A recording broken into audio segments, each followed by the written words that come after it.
So hello everyone, another problem solving.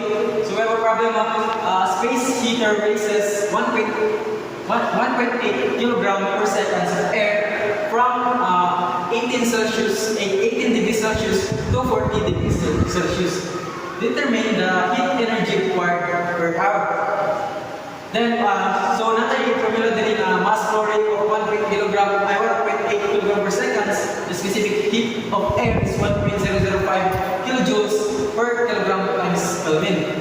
So, atong iwadaan ang difference of temperature. So, delta T is equals to the final temperature minus initial temperature. So, natin final temperature of 40 and diminus nato sa initial temperature which is 18. So mga kwata, dari of 22 Kelvin sa difference of temperature. So ang kaning given is substitute nato sa formula nga gyapon dito natay formula of heat energy required is equal to mass flow rate of air times the specific heat of air times the difference of temperature. So ang isang given so 1.8 times 1.005 times 22 Kelvin.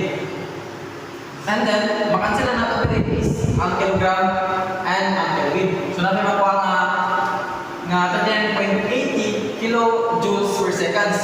Pero, ang ginapakita man dito is heat energy required per hour.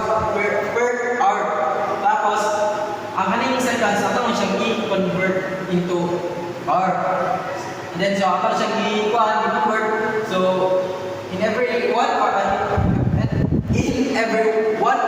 natay 2600 seconds. So, ako lang siyang i-times 39.80 times 3600 seconds. Natay makuha nga heat required nga 143,280 kilojoules per hour. So that's also